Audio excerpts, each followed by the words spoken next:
नमस्कार श्रोताओ, आप सुन रहे हैं हमारा साप्ताहिक कार्यक्रम प्रादेशिक समाचार दर्शन। मैं हूं प्रशांत सेंगर। जैसा कि आप सभी जानते हैं श्रोताओ, इस कार्यक्रम में हम लेकर आते हैं प्रदेश के विभिन्न जिलों की समसामयिक गतिविधियों पर आधारित अपनी विशेष रिपोर्ट। तो आइए हम शुरुआत करते हैं आज के प्रादेशिक समाचार दर्शन की।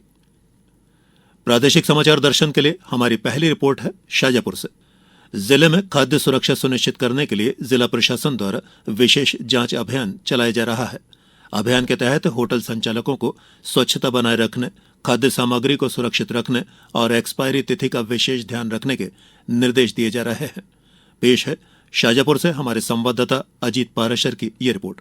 शाजापुर जिले में खाद्य सुरक्षा सुनिश्चित करने के लिए जिला प्रशासन द्वारा विशेष जांच अभियान जारी है। कलेक्टर रिजू बाफना के मार्गदर्शन में खाद्य सुरक्षा एवं राजस्व विभाग की संयुक्त टीम ने बीते दिनों विभिन्न प्रतिष्ठानों पर संयुक्त कार्रवाई के तहत जनक बेकरी में खाद्य सामग्री की पैकिंग और एक्सपायरी तिथि की जाँच की गयी। वहीं वैष्णव रेस्टोरेंट एवं चाट चौपाटी से ग्रेवी के नमूने लिए गए और असुरक्षित तरीके से रखी खाद्य सामग्री को नष्ट कराया गया। आलिशान बेकरी से बिना लेबल के तिल्ली टोस्ट, देव कृपा टोस्ट और पाव तेल के नमूने लेकर जांच के लिए राज्य खाद्य सामग्री प्रयोगशाला भोपाल भेजे गए हैं। साथ ही लगभग 36,000 रुपए की मूल्य की सामग्री जब्त कर संबंधित संचालक की सुपुर्दगी में दी गई है। अमानक खाद्य सामग्री की शिकायतों को गंभीरता से लेते हुए ये कार्रवाई की गई है। प्रयोगशाला में रिपोर्ट में खामी पाए जाने पर संबंधित संचालकों के खिलाफ वैधानिक कार्रवाई की जाएगी। होटल संचालकों को स्वच्छता बनाए रखने, खाद्य सामग्री को सुरक्षित रखने और एक्सपायरी तिथि का विशेष ध्यान रखने के निर्देश दिए गए हैं। नायब तहसीलदार नाहिदा अंजुम ने कहा कि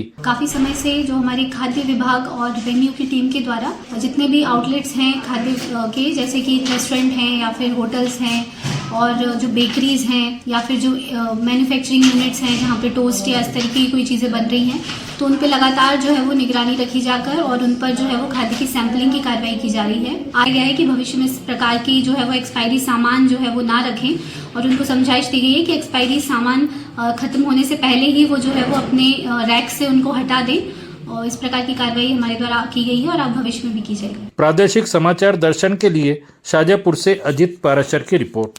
हमारी आज की दूसरी खबर है शहडोल जिले से। यहाँ जिले में कई युवा पढ़ाई करने के बाद स्वयं का रोजगार स्थापित करने पर जोर दे रहे हैं। स्टार्टअप के माध्यम से स्वयं के साथ दूसरों के लिए रोजगार के अवसर बढ़ाते जा रहे हैं। अधिक जानकारी दे रहे हैं हमारे शहडोल संवाददाता अरविंद पांडे। शहडोल जिले के युवा मिलेट प्रोसेसिंग, फूड प्रोडक्ट, मधुमक्खी पालन व शहद प्रोसेसिंग के साथ कई अन्य छोटी छोटी औद्योगिक गतिविधियों से जुड़कर सफलता हासिल कर रहे हैं। इस काम में भारत सरकार व राज्य सरकार की स्वरोजगार मुखी योजनाओं ने मदद की है।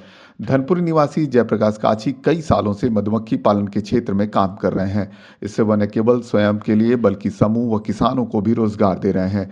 किसानों को अपने खेतों के आसपास मधुमक्खी पालन के लिए प्रोत्साहित करने के साथ उन्हें प्रशिक्षित करते हैं। जयप्रकाश का कारोबार अब प्रदेश की सीमा से बाहर निकलकर दूसरे राज्यों तक पहुंच गया है। इसी तरह जिले के एक अन्य युवा शुभम तिवारी ने मिलेट्स प्रोसेसिंग की यूनिट लगाई है। यहां 13 प्रकार के मिलेट्स की प्रोसेसिंग के साथ मिलेट्स के कई प्रोडक्ट तैयार किए जा रहे हैं। इन प्रोडक्ट की मांग देश के अलावा विदेशों में भी बढ़ रही है। शुभम ने जबलपुर में अपना सुपर फूड कैफे शुरू किया है। स्वरोजगार स्थापित करने में युवाओं की सोच व पहल का सार्थक परिणाम देखने को मिल रहा है।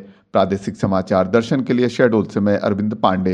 हमारी अगली खबर है सतना से। जल शक्ति मंत्रालय भारत सरकार से जारी निर्देशानुसार जिले की सोहावल ग्राम पंचायत में जल अर्पण दिवस कार्यक्रम के दौरान जल और स्वच्छता रैली निकालकर ग्राम वासियों को जागरूक किया गया। ज्यादा जानकारी दे रहे हैं हमारे सतना संवाददाता लाल बहादुर तिवारी। सतना जिले में पानी का संरक्षण और संवर्धन करने के लिए ग्राम पंचायत सोहावल में जल शक्ति मंत्रालय भारत सरकार से जारी निर्देशानुसार हर घर जल प्रमाणित ग्राम पंचायत में जल अर्पण दिवस कार्यक्रम के दौरान उपस्थित सभी सदस्यों एवं ग्रामीणों के द्वारा जल एवं स्वच्छता रैली निकालकर पूरे ग्राम का भ्रमण कर ग्राम वासियों को जागरूक किया गया। इस अवसर पर प्रदेश की राज्य मंत्री श्रीमती प्रतिमा बागरी ने कहा कि जल जीवन मिशन शासन की एक महत्वाकांक्षी योजना है, जिसका लाभ गांव के हर घर को नल के माध्यम से शुद्ध पेयजल मिल रहा है।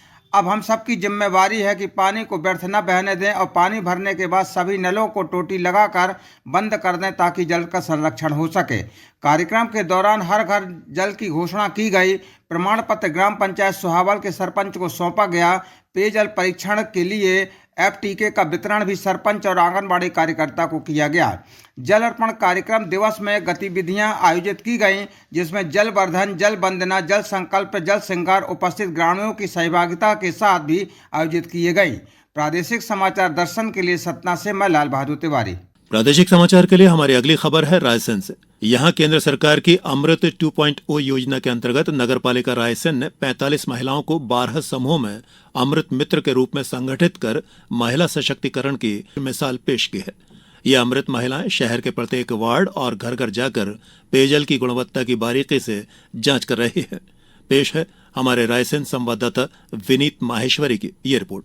नगरपालिका रायसेन द्वारा केंद्र सरकार की अमृत 2.0 योजना के अंतर्गत महिला सशक्तिकरण और पर्यावरण संरक्षण की एक अनूठी मिसाल पेश की जा रही है। शहर की लगभग 45 महिलाओं को 12 समूहों में संगठित कर अमृत मित्र के रूप में नई पहचान दी गई है, जो अब न केवल शहर की स्वास्थ्य रक्षक बन गई हैं, बल्कि आर्थिक रूप से भी मजबूत हो रही हैं। यह अमृत मित्र महिलाएं शहर के प्रत्येक वार्ड और घर जाकर पेयजल की गुणवत्ता की बारीकी से जांच कर रही हैं। आधुनिक किट के माध्यम से पानी के pH मान और अन्य मानकों का परीक्षण कर वे सुनिश्चित कर रही हैं कि नागरिकों को शुद्ध पेयजल मिले। उनकी इस सक्रियता से जल जनित बीमारियों के खतरे से कमी आई है और आम जन में स्वच्छता के प्रति जागरूकता बढ़ी है। वहीं जल परीक्षण के साथ साथ पिछले 6 महीनों से ये महिलाएं पर्यावरण प्रहरी की भूमिका भी निभा रही हैं। रायसेन स्थित ऑक्सीजन पार्क की देखरेख और वहां पर पौधारोपण का जिम्मा इन्हीं महिलाओं के पास है।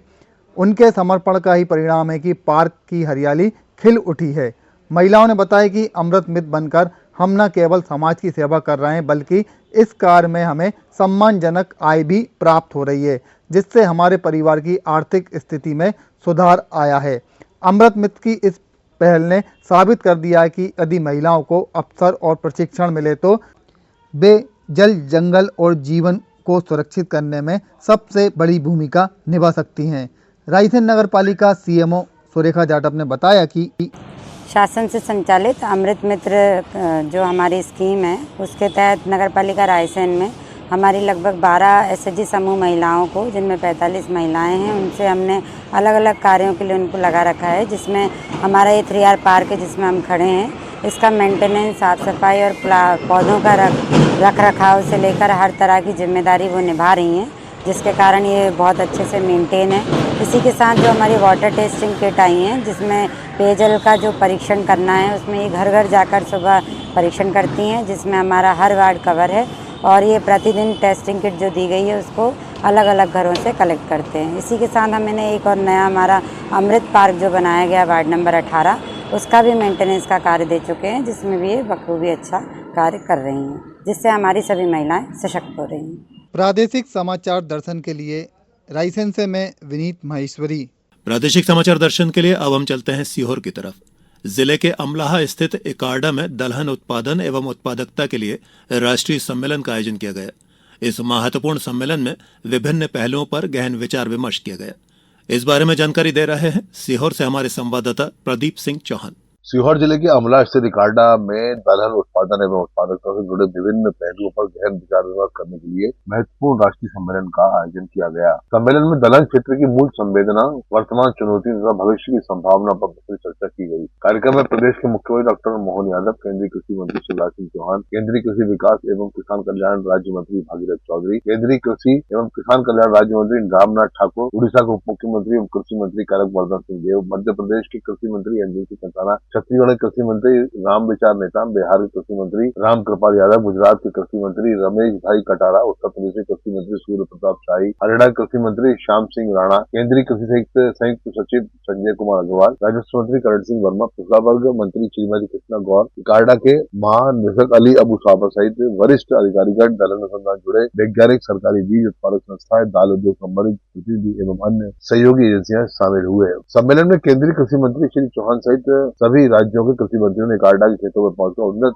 बीज किस्मों तथा इकार्डा द्वारा उन्नत बीज के लिए उपयोग की जा रही तकनीक का अवलोकन किया। केंद्रीय कृषि मंत्री सहित सभी कृषि मंत्रियों ने खेत में ही खाट पर बैठकर दलहन फसलों पर किए जा रहे प्रयोगों के बारे में जानकारी ली और किसानों से चर्चा की। कार्यक्रम में मुख्यमंत्री डॉक्टर मोहन यादव एवं केंद्रीय कृषि मंत्री शिवराज सिंह चौहान ने इकार्डा परिसर में बनाए गए कॉन्फ्रेंस हॉल ट्रेनिंग सेंटर का लोकार्पण किया। इसके साथ ही उन्होंने 4 डेमो जिसमें plant genomics, plant tissue culture, plant production और प्लांट ब्रीडिंग लैब का लोकार्पण किया। उन्होंने इकार्डा के बुलेटिन का विमोचन किया और दलहन मिशन पोर्टल का शुभारंभ किया। समारोह को संबोधित करते हुए मुख्यमंत्री डॉक्टर मोहन यादव ने कहा, मुझे इस बात की प्रसन्नता है ये संस्थान के माध्यम से पुनः हमारी उत्पादकता के साथ पोषकता की तरफ भी ध्यान दिया जाए। हमारे किसानों की समृद्धि के लिए सच में रिसर्च सेंटर अद्भुत काम कर रहा है और इसी निष्ठा और प्रतिष्ठा के साथ आज के इस अवसर पर चूंकि सारी बातें आ गई है, लेकिन मैं माननीय प्रधानमंत्री वास्तव में यह सौभाग्य की बात है यशस्वी प्रधानमंत्री ने दुनिया के सामने दिखा दिया है वो किसी के आगे नहीं झुकते, किसानों के सारे हित की रक्षा करते हैं। इस समारोह को संबोधित करते हुए केंद्रीय कृषि मंत्री शिवराज सिंह चौहान ने कहा कि प्रधानमंत्री जी ने तय किया दलहन का उत्पादन बढ़ना चाहिए। अभी दाल इनको मंगानी पड़ती है बाहर से। मध्य प्रदेश के किसान यहाँ बैठे कितनी दाल हम पैदा करते थे, तुअर, मसूर, मटरा, तिबड़ा, चना, उड़द, मूंग को छोड़कर बाकी का उत्पादन घट गया। हमको विदेशों से मंगानी पड़ती। दाल हमें विदेशों से मंगानी पड़े ये हमारे लिए आनंद का विषय नहीं है, शर्म की बात है। सीहोर जिले से प्रादेशिक समाचार दर्शन के लिए मैं प्रदीप सिंह चौहान। तो श्रोताओ, ये था हमारा कार्यक्रम प्रादेशिक समाचार दर्शन। आज के लिए बस इतना ही, फिर मिलेंगे इसी दिन इसी समय। दीजिए इजाजत, नमस्कार।